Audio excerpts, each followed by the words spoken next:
That's trying to make Kenpo work. I'm going to cover a very, very basic topic called the neutral bow. I thought that this was basic, but to be blunt, I'm looking around at different places as I travel and search YouTube endlessly for Kenpo, and it seems to be not so basic. The neutral bow stance, as we're taught, we all know about the toe-heel alignment, 50-50 weight distribution, knees bent, back straight, hands are up. You learn this in short one, delayed sword. You learn it as basic, one of the first things you learn. What I like to do is make the neutral bow more applicable for fighting than it already is, and that's not to say it doesn't work the way it is. These are just my ideas on modifications. If you like them, take them with you. If you don't like them, just disregard.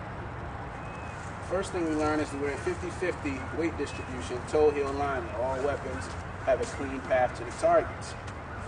What I like to do here is to turn the back foot a little bit so it's pointing towards the guy and getting ready to run through. I don't like giving up ground beyond the first 1 or 2 steps because I want to be taking control of this guy, going after him. If you read the blog I put up about my personal martial arts journey, I like to go after the guy's neck if I can get it, to end the fight, and go back home to my son that you've seen run around on my clips. So I turn my foot and I spring load this leg. I should feel a little bit of tension in my calf because I'm about to run through this guy. That's my plan, not this guy, it's my brother, I'm not running through him, I'm running with him, and we're running through people like the Giants ran through the Patriots. But anyway, we're going to get ready to drive through this guy. The other thing I don't like to do is you're taught to be basically sideways to your opponent, minimize your target areas. Well, that's in defense mode.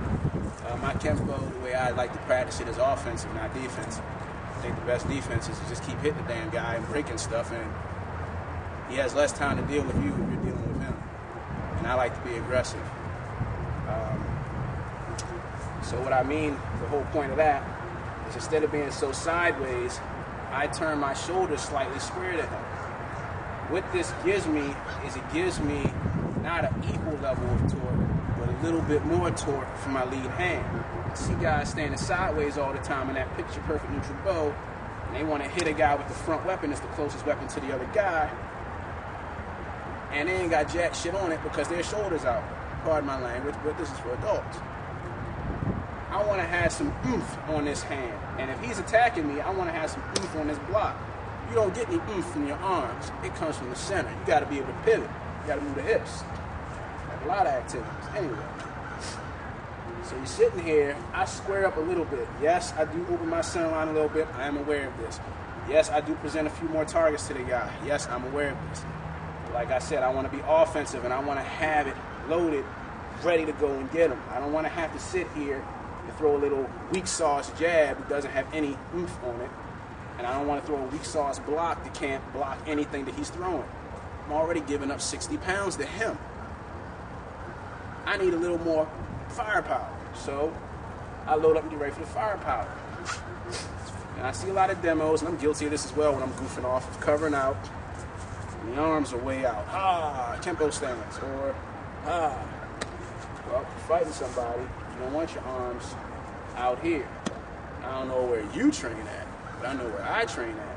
If I'm lined up in front of the guy and his arms are out here by me, in a classic Kenpo stance, I'm engaging this arm first. This is the first thing I want.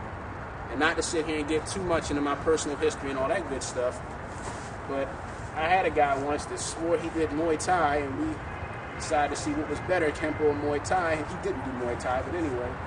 He lined up like this, thinking he did Muay Thai and had his arm out here. Well, I came in and engaged at the same time he was trying to jab, and I took this arm and went like that. Well, we were practicing, but we ended up having a nice little hospital trip after that because he was already extending the arm, and I wasn't planning for it, and I went after the arm he was extending, and that whole borrowed force thing, and it was ugly. So having this neutral bow be functional, Hands not out here. Hands are into me. Now somebody will look at this and say, well, it looks like you're doing, boxing, kickboxing, what have you. Yes, I have a background in that, but this is just raw Kenpo. That makes sense. I want all my weapons loaded and ready to go. I want all my blocks loaded and ready to go. This hand's out here like this. This block is not loaded. This one. This is already an unloaded weapon. I just sat there and said, guess what? I'm going to load my legs. I'm going to load my rear hand. I'm going to unload my front hand because I'm so good I only need 3 limbs. And I'm going to give you something to break, something to check, something to manipulate me with. No, the hands are to me, shoulders a little bit turned, so I had some oomph. Leg getting ready to run through this guy. That's the basic fundamentals of taking the standard neutral bow stance